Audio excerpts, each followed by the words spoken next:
Hello dear students.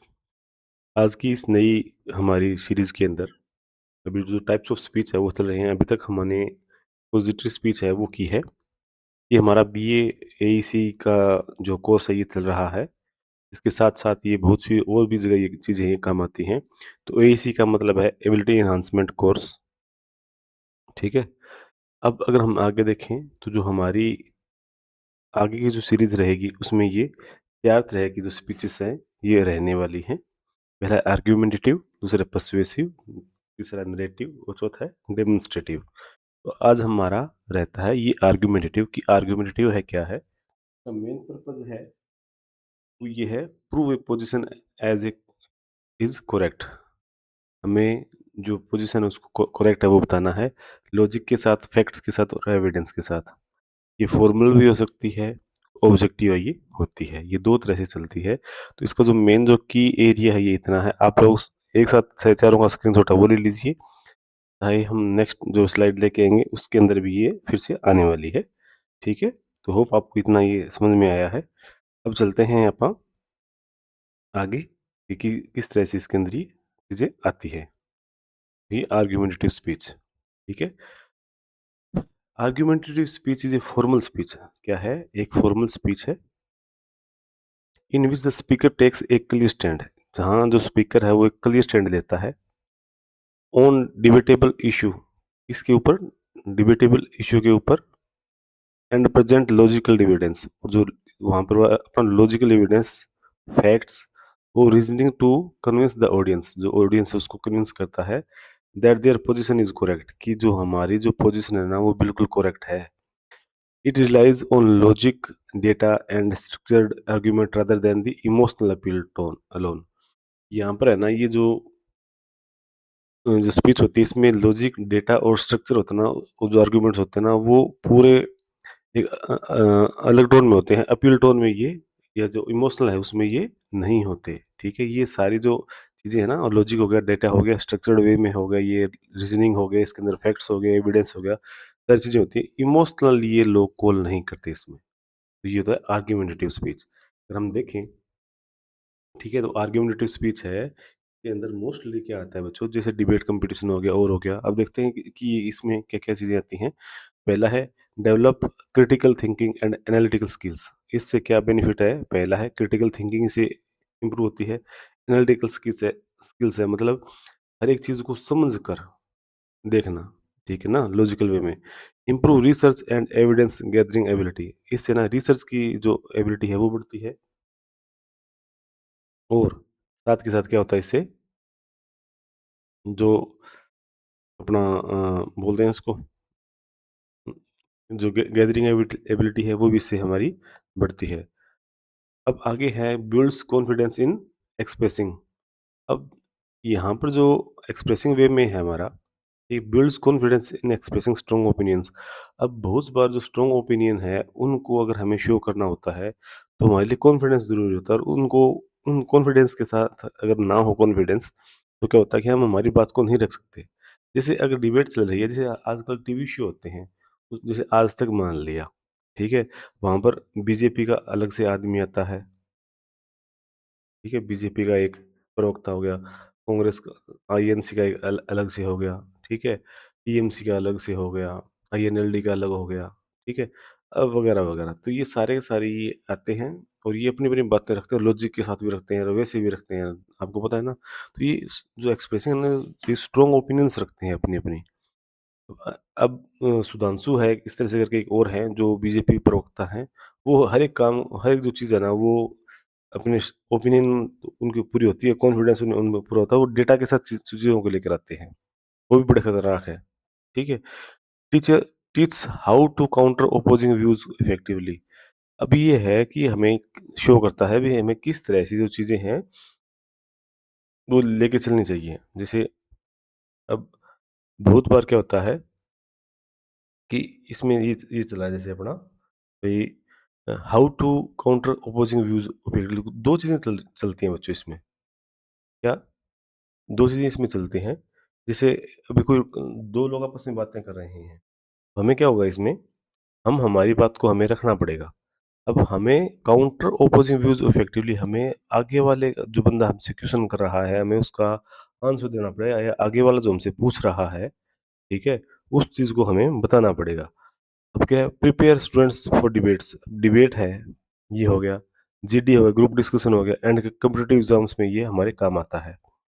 Strengthens logical reasoning and structured thinking, अभी ये है ना, लॉजिकल रीजनिंग है इसको, और स्ट्रक्चर्ड थिंकिंग है ना, इन दोनों को ये लेके ये चलता है। तो इतने ये बेनिफिट हैं इसके, एनालिटिकल स्किल्स हो गया, क्रिटिकल थिंकिंग हो गया, ठीक है।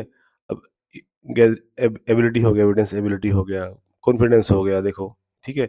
आप इनको एक एक करके भी इस तरह से डिस्क्राइब कर सकते हो, जैसे मैंने ये इनको ब्रैकेट्स में किया है ना, इस तरह से। अब जो इसके की फीचर्स हैं वो इसके क्या रहने वाले हैं। अब अगर हम देखें आगे, ठीक है, तो जो इसके की फीचर्स हैं वो कैसे हैं। क्लियर थीसिस स्टेटमेंट, पूरा का पूरा ये क्लियर थीसिस रहता है, ठीक है। स्पीकर्स पोजीशन, इस जो अपना स्पीकर है वो डायरेक्ट है, अपनी बात है वो रखता है। यूज फैक्ट्स रखता है, स्टैटिक्स डेटा रखता है, और क्रेडिबल एविडेंस है ये अपने साथ ये रखता है। Logical reasoning and structured arguments है, ये इसके जो मेन पीक पॉइंट होते हैं, मेन जो बैकबोन है वो इसमें होते हैं। एक्नॉलेजमेंट होता है, and refutation of counter arguments. तो कोई भी आर्ग्यूमेंट्स आगे से आएगा तो हम हमारे जो आर्ग्यूमेंट्स है उनको इसके अंदर देंगे, ठीक है। जब डिबेट चल रही होती है ना, जो एक तो बंदा होता है पक्ष में बोलता है, एक बंदा उसके विपक्ष में बोलता है। जो पक्ष वाले ने जो बात रखी है, ठीक है, उसी को ये जो बंदा सामने वाला है ये क्या कर रहा है, विपक्ष में रख रहा है, ठीक है। उन्हीं के जो पॉइंट्स को ये सारे सारे इनको ये आपस में ये काउंटर अटैक ये करते हैं आपस में एक दूसरे के ऊपर। फॉर्मल है, ऑब्जेक्टिव एंड परस्यूसिव लैंग्वेज है इसकी, ठीक है भाई। आइए, strong concluding call to action और समरी, इसके अंदर है ना, ये स्ट्रॉन्ग कंक्लूडिंग है इसका, ठीक है, और कॉल टू एक्शन है, मतलब जो डायरेक्ट पॉइंट्स है वो इसमें हमें बता दिए जाते हैं। अब अगर हम आगे देखें इसके, ठीक है, लास्ट में एक मैं आपको एक टिप भी दूंगा इसके अंदर, हाउ टू लर्न इट। सबसे पहले हमको इसको सीख कैसे सकते हैं। हमें न्यूज़पेपर एंड एडिटोरियल है वो हमें डेली पढ़ना चाहिए। अगर हमें हमारी ये आर्गुमेंटेटिव स्पीच अगर स्ट्रॉन्ग करनी है तो हमें हमेशा न्यूज़पेपर और एडिटोरियल जो पेज आता है वो हमें हमेशा पढ़ना चाहिए। हिंदी में इसे संपादकीय पेज बोलते हैं, ठीक है। ठीक है, practice identifying claims evidence and warrants, हमें जो क्लेम्स है, एविडेंस है और वारंट्स है उनको हमें देखना चाहिए। वॉच फॉर्मल डिबेट्स, हमें फॉर्मल जो डिबेट्स होती है ना पार्लियामेंट में, एमयूएन के अंदर, वो हमें देखनी चाहिए।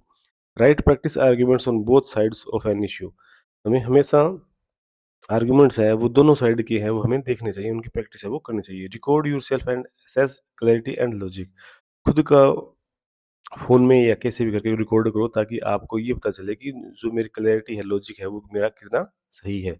टेक फीडबैक फ्रॉम पीयर और प्रोफेसर, हमें हमेशा जो हमारा हम किस तरह से काम कर रहे हैं उसका जो फीडबैक है ये हमें हमारे जो पीयर्स और जो प्रोफेसर्स हैं उनसे हमें ये लेना चाहिए। अब अगर हम देखें कि जो स्टेप बाय स्टेप है इसका जो स्ट्रक्चर है वो किस तरह से रहने वाला है, उसके बाद में मैं आपको इसके 2 एग्ज़ाम्पल है वो भी इसके मैं देने वाला हूँ।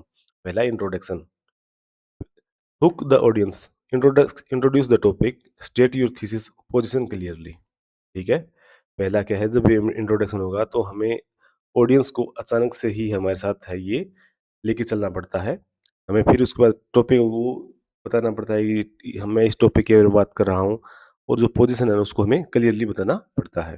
बैकग्राउंड क्या है, बैकग्राउंड होता है जो टॉपिक आप बताएंगे उसके रिगार्डिंग, जैसे आर्टिकल 370 हो गया, ठीक है, या 295 हो गया, ठीक है। आर्टिकल जो है वो 295 क्या है, आर्टिकल 317 ये क्या है, ठीक है। इस तरह से मतलब जो होते हैं तो इनके जो इनका बैकग्राउंड है वो भी जानना हमें जरूरी होता है। प्रोवाइड कॉन्टेक्स्ट और हिस्ट्री ऑफ द इशू, हमें बैकग्राउंड का मतलब होता है कि उसके पीछे हिस्ट्री क्या है, उसका जो इशू है वो क्या है, ताकि जो ऑडियंस है उसको समझ सके। आगे argument, present your first claim with supporting evidence and example, जब आप पहला अपना आर्ग्यूमेंट दें, ठीक है, तो उसको क्या करें, सपोर्टिंग एविडेंस है ना और वो एग्जांपल है वो उसके साथ आपको देने पड़ेंगे। Present your second claim with facts data और एक्सपर्ट ओपिनियंस, जब आप दूसरा डेटा दें, दूसरी बार आप क्लेम करें तो आपका जो फैक्ट्स है वो, डेटा है वो, और एक्सपर्ट ओपिनियन है ना वो आपकी इसमें आनी चाहिए। नंबर 3 क्या है, present your third claim, use statistics और केस स्टडीज। अब ये देखिए बच्चों कि यहाँ पर ये देखिए 1, 2, 3, 4, 5, 6 और 7।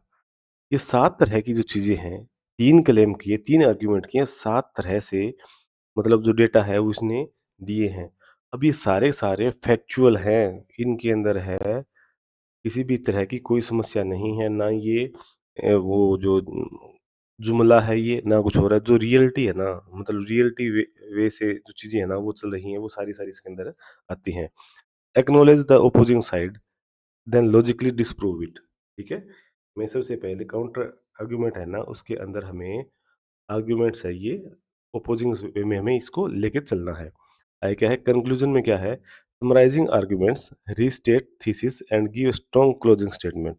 हमें सबसे पहले जो हमारे जो हम तीनों जो आर्ग्यूमेंट्स दिए, जो 7 पॉइंट्स हमने दिए हैं, ये हमें अच्छी तरह से बताने पड़ेंगे। रीस्टेट थीसिस करनी पड़ेगी और स्ट्रॉन्ग क्लोजिंग स्टेटमेंट है ना, ये हमें देनी पड़ेगी। ये हमारा सबसे लास्ट में ये हमारा जो पॉइंट है ना, स्ट्रॉन्ग क्लोजिंग स्टेटमेंट, ये सबसे इम्पोर्टेंट है। ठीक है? कहते हैं ना कि first impression is the last impression. सबसे पहले तो जाते ही जो जनता है उसको अपनी तरफ खींचो, ताकि वो हमारे साथ बनी रहे। अब एक पॉइंट्स है, अब है आगे एग्ज़ाम्पल। अब मैंने इसके एग्ज़ाम्पल भी किस तरह से ये होगा, जैसे आ गया, social media is harmful to youth. ठीक है? Social media is harmful to youth. इसमें देखिए इंट्रोडक्शन में क्या है, today I stand before you to argue that social media is causing more than good to our youth. ठीक है? Argument first है, studies show 60% of the teenager experience anxiety due to social media and comparison culture. समझ गए? Counter argument है, though some day it connects people, the emotional damage it cause outweigh the benefits. ठीक है? Conclusion क्या है, there it is time for regulate social media usage for young people. अब ये एक एग्जांपल है, इसमें हमने इंट्रोडक्शन भी हमने किया है, आर्गुमेंट फर्स्ट भी हमने किया है, काउंटर आर्गुमेंट इसमें हमने किया है और कंक्लूजन हमने इसमें किया है। ये एक छोटा-सा एक पॉइंट है, ठीक है? अब जो अगर आपको फर्स्ट आर्गुमेंट, सेकंड आर्गुमेंट और थर्ड आर्गुमेंट करना है, तो आप इसको और भी बड़ा इसमें कर सकते हो। मैंने एक ही आपको करके दिखाया है। आगे चलते हैं दूसरे वाला। अब capital punishment should be abolished. अब कैपिटल पनिशमेंट है उसको एबॉलिश है वो करना चाहिए। तो पहला क्या हुआ, इंट्रोडक्शन। ठीक है? Capital punishment is barbaric practice that must be abolished. ठीक है? Argument, data shows innocent people have been wrongly executed, the system is biased against the poor. अब जो गरीब है उनके खिलाफ ये सिस्टम है, ये हो चुका है। द काउंटर आर्ग्यूमेंट क्या है, Though some argue it deters crime, studies show no significant correlation. ठीक है? कंक्लूजन है, life is sacred, no system should have the power to take it away. अब देखिए एक इसमें एक किसने कंक्लूजन दिया है। हमने ऊपर 5 पॉइंट्स हमने यहाँ हमने देखिए बच्चों कि ऊपर जो है ये 7 पॉइंट्स है इसमें। पहला इंट्रोडक्शन, बैकग्राउंड, उसके बाद 6, 7। हम डायरेक्ट है, अगर बैकग्राउंड लेके चलना है हमें, ठीक है, तो ये और भी ज़्यादा बड़ा होता है। अब ये नॉर्मल से ये है, 100 एक पेज के अंदर मैंने ये एग्जांपल दिया है, ताकि आपको समझ में आए कि किस तरह से और चीज़ों को लेके आगे चलना है। अब इसके जो 5 जो सेंसिटिव टॉपिक है, जहाँ से मतलब जो बार-बार पेपर्स के अंदर आ रही हैं, ठीक है? पहला है, online education is better than traditional classroom learning. ठीक है? दूसरा है, social media does more harm good to society.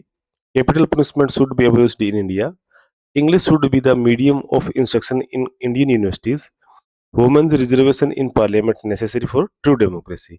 ये 5 टॉपिक हैं जो किसी भी तरह से ये आ सकते हैं। अब एक जो मेरी जो मेन रहता है, जो प्रो टिप है वो देख लीजिए आप लोग, कि आप लोगों के लिए प्रो टिप है वो क्या है? क्या है? Pro tip. मैं ये हर एक वीडियो में देता हूँ आजकल, ठीक है? ये है पील। आपको ये लेके चलना है, पील। पील का क्या है? पॉइंट, ठीक है? पॉइंट, आ गया एविडेंस। एविडेंस, उसके बाद में क्या है? Explanation,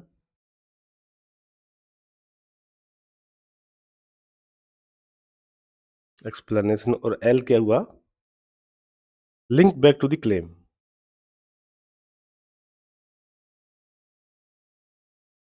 link back to claim. प्यारे बच्चों, ये पील है, इस पील से हमने 4 पॉइंट इसके बने हैं। पहला पॉइंट होना होते हैं इसमें, एक्सप्लेनेशन होती है, एविडेंस होता है और लिंक बैक टू क्लेम है, ये इसके अंदर ये होता है। होप ये आपको आर्गुमेंटेटिव स्पीच है, ये आपको समझ में आई है। अब आप लोग अपना जो यूट्यूब चैनल है टीएसपी इंग्लिश अकेडमी, इसको ज़्यादा से ज़्यादा शेयर और सब्सक्राइब कीजिए ताकि और बच्चों को भी इससे है ये बेनिफिट हो सके। ठीक है बच्चों, ऑल दी बेस्ट।